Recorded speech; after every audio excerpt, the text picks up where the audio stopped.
Welcome to another episode of The Talk with the Stevens, with your host, Coach Irene Stevens, and co-host, Minister Joseph Stevens.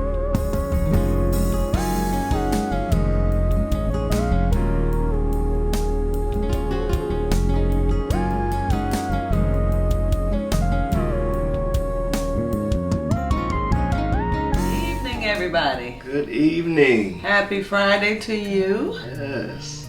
We are the Stevens, Minister Joe Stevens, Coach Irene Stevens, and we are bringing you another segment from Let's Talk the Stevens. All right, so this is video number 38, and the topic for this evening is, when does your peace mean more? When does your peace mean more? Ready? Ask yourself, when does my peace mean more? Alright, so your peace means more when the cost of maintaining external harmony is the destruction of your internal wellness. It becomes your highest priority when you realize that certain battles, validations, and relationships require you to lose yourself just to keep them steady. That is deep. All right, so we're gonna move on. When proving a point is meaningless, let's talk about it. There's 4 points when proving a point is meaningless. Alright, so number 1, commitment to misunderstanding. When dealing with people who only hear what fits their story, that's when commitment to misunderstanding. That's 1 point in when proving a point is meaningless. Second one, exhausting explanations. That's when you realize your growth does not require anyone else's explicit agreement. Number 3, rumors and gossip. When you no longer feel the need to correct a false narrative. And then number 4, the right trap. When you realize winning an argument still leaves you feeling empty and drained. Those are 4 points when proving a point is absolutely, positively meaningless. Yeah, so oftentimes, dealing with people and trying to prove a point or get your point across or get them to see things the right way, it can be quite meaningless and quite mentally, spiritually, and emotionally draining. And in those instances, I know for myself, I say I'm not going to allow this person or these people to get any more of my mental real estate. I'm not going to give you any more access to me in this situation, because I'm not going to allow you to drain me. I got a life I got to go on living, and it's in this circumstance, it's pointless to keep going forward with you. So we're gonna stop right here, and we're gonna go. I'm gonna move forward with my life and not allow you to drain me anymore. And it could be a person, it could be people, like you said, but it also could be things, stuff, right? That's in the way. Don't let any of that take up any real estate, in your brain, in your heart, in your soul. Absolutely. Because it just robs you of your peace. Sometimes it can rob you of your dignity if you get indignant with the situation or with that person. Yeah. So just walk away. It is easier said than done. Because it could be a friendship. It could be a child. It could be a really good relationship that you thought was good. But if it's robbing you of your peace and it's making you feel drained, it's time to know that it's just meaningless. All right. You have something else? All right. So next part. When relationships become toxic or one-sided. 1, 2, 3, 4 points to this. Managing reactions. When you spend all your energy walking on eggshells to manage someone else's mood shifts. That's 1 point to when relationships become toxic or one-sided. Second point, lack of accountability. That's when those who demand the most support are the least interested in emotional accountability. Number 3, one-way streets. When relationships become consistently draining, stagnant, or completely one-sided. And then number 4, external presence. When someone's absence brings you more calm than their chaotic presence ever did. These things are when you realize relationships have become toxic or one-sided. And often in those relationships, there's a lack of accountability, and it's kind of a one-way street. There's also a lack of honesty, where that person or maybe even you are not being honest with yourself, far as the issues that you may bring to the relationship or the situation, or the problems that you might have caused that might have caused a certain situation to become worse than what it was, or just create this negative situation at all. Sometimes you have to be honest with yourself and say, yeah, I'm going through this because I did this or that, or this is happening to me because I didn't do this when I was supposed to. And in those times, we're often tossing and throwing the blame on everything and everyone else, and not being honest with ourselves, saying, yeah, I'm kind of in this because of me. So we got to have some accountability just for ourselves, in these situations, not always looking at someone else or some of these points that we're bringing out, gearing it towards something that someone did to you, when we know that we have those situations in our lives where we were the cause of what we're going through. Accountability is very important. Sometimes we as humans have egos. We have pride. We have this conception that if we say we are sorry, that we're being too vulnerable. Or if we say that we're sorry or we apologize, that we look less than. No, that makes you the bigger person. You have some people who are just downright will never say they're sorry, will not own up to their part or the role that they played in whatever went wrong, right? So when that happens, you need to realize that your peace means more, and we need to learn to walk away and realize that that relationship has become toxic to you or one-sided. And so sometimes you have to be able to see a situation through a different lens, because we are all human. So there's not one human on earth that is perfect. There's not one human on earth that hasn't made a mistake or hasn't done something wrong. So if you look back at your situations throughout your life and you can't see where you were wrong, there is no way humanly possible that you could always be right. Right. So if you look back at your situations and you can't see where you were wrong, where you made a mistake, then there's definitely a serious issue there. You have a serious problem. Right. And you have to learn how to just wipe those people, those things out of your life. Yeah. Although it may hurt, because there may be some other people involved that you can't no longer deal with because of that person. Right. It may hurt to the core. But if it's not bringing you peace, or it's messing with your stress level, some people have high blood pressure. It can bring on many health declines. So you have to consider yourself first. All right. Which brings us to when external demands threaten your health. We have 3. Fragile approval. When you stop shrinking your identity to just to keep other people comfortable.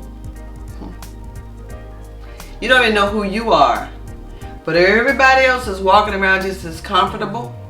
You're dead in your grave, but everybody else is walking around here living. Why? Because you allowed that to threaten your health.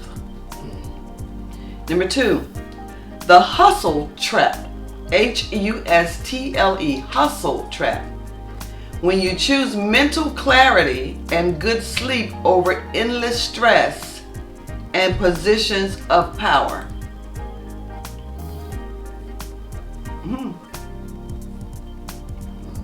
You like that one? When you choose mental clarity and good sleep, which you always get, over endless stress and positions of power. Think about it. And then the last one is reactionary living. When you decide that situations lose their power over you the moment you withhold your reaction. So you can allow these situations to control you. Sometimes you got to release some things, release some people, release some situations, and maybe not always speak what's on your mind, especially if it's not going to have any effect or positive effect on the situation. Because once a lot of times we speak our mind on something and nothing happens, and we feel even more drained because we just wasted our time and our energy, and it's like no one cares. So you can still not care without me wasting my time and my energy. Right. Speaking my mind on this situation. So I will save my energy, save my words, save my mental real estate again. And it's so funny that when you stop caring, they start caring. Yeah. When you stop caring, they stop caring. They start caring. Yeah. Like, oh my God, I didn't get a reaction. What's wrong with them? Then they want to come around. Oftentimes when this happens, people need you more than you need them. Yeah, absolutely.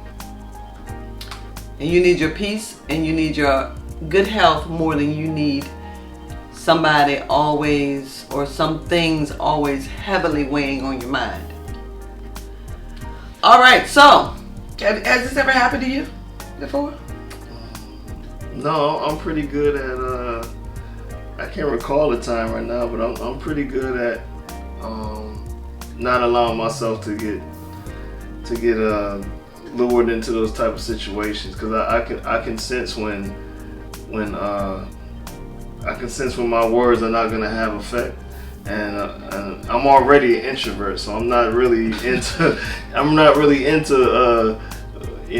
wasting my energy and wasting my words anyway. I don't talk a lot, so when I do talk, I want to see some effect happening. If I feel it's not going to happen, I'm definitely not going to speak on the situation. Yeah. And I'm just the opposite. I won't say I'm an extrovert. I am an extrovert, but I'm an introvert, because after I exert all of my energy, I need to go back into myself and just woosah, right? And be to myself, not have anybody around. But I'm all about family. I'm about friendships, good friendships, not just any friendship. I don't need anybody to be a friend, right? We got a lot of friends on social media, but they're not really friends. Friends are there for you day and night. They're there when you need them. They're there when you're up for your ups, your downs. Those are friends. Friends are thick and thin, bitter, sweet, not just, acquaintances. But I am all about giving it my all and giving people 1,000 chances. But there does come a time when I stop, You have to, right? Because when it starts affecting my health or starts affecting my peace, I gotta let it go. Yeah. Does it hurt? Yeah, sometimes it does hurt. But the outcome would be better for me. So I'm thinking about me after thinking about everybody else for all my life. All right, so we're going to go into the Bible. So when the phrase "when your peace" means more, or your peace returning to you, because mine was taken away, I'm getting my peace back, is most famously highlighted in Matthew 10, verses 12 through 14, Luke 10, verses 5 through 6, when Jesus gives specific instructions to his disciples about their spiritual peace being a tangible blessing that carries weight and protection. Number one, when people reject you, go to Matthew 10 and Luke 10. In the New Testament, your peace means more because it acts as a spiritual temperature, checking for the environments that you enter. Jesus explains that your peace is a valuable asset that shouldn't be wasted on toxic or unreceptive situations. Matthew 10, 12 through 13 reads, "As you enter the home, give it your greeting. If the home is deserving, let your peace rest on it. If it is not, let your peace return to you." This means Jesus treats peace as an actual substance or blessing. If people do not welcome you, appreciate you, or listen to your words, you are instructed, not by Irene, not by Joseph, but by Jesus, you are instructed to take your peace back. Shake the dust off your feet and move on. Your peace is too valuable to leave behind in a place of hostility. So yeah, as you can see, your peace is very, very valuable. When you don't have peace, when you don't have peace, it means you have nothing but turmoil and confusion going on in your life. You can't make proper decisions. You can't stay focused on the things you're supposed to stay focused on because you have no peace. You're not calm. You're not able to settle in the moment or in the situation or in the thought that you need to be in, able for your life to move forward. Mm-hmm. Don't allow anyone to take your peace. Yeah. You want to have peace that surpasses all understanding. Yeah. You got everything, a whole whirlwind, a tornado, hurricane going on around you, and I don't mean literally, I mean figuratively, like stuff going on. Bills are due, car broke down, children are wilding out, job, about to lose your job. But when you have peace in the middle of all of that surpasses anybody else's understanding, it's because you have listened to what Jesus instructed you to do. Take back your peace. Do not leave it in that whirlwind. Do not leave it with people who could care less if you have peace or not. Absolutely. Number 2, when circumstances are chaotic, you can find in Philippians 4 and John 16. In a broader biblical sense, your inner peace means the most when your external life is completely falling apart. The Bible places the highest premium on peace during moments of deep distress, anxiety, and conflict. 2 points. The guarded mind. Guarded mind. The guarded mind. In Philippians 4, verses 6 through 7, Paul notes that when you pray instead of worrying, the peace of God, which transcends all understanding, what I just said, will guard your hearts and your minds. This means peace matters most when human logic says you should be panicking. That was that whole whirlwind. Yeah. People think you should be panicking, but you sitting around here smiling, praising God, thanking God for the things that you do have, the things that are going right, and not focusing on the things that aren't going that well. Yes. Yeah. And then point 2, in the midst of trouble, in John 16 verse 33, Jesus states, I have told you these things so that in me you may have peace. In this world you will have trouble. Not you might have trouble, you will have trouble.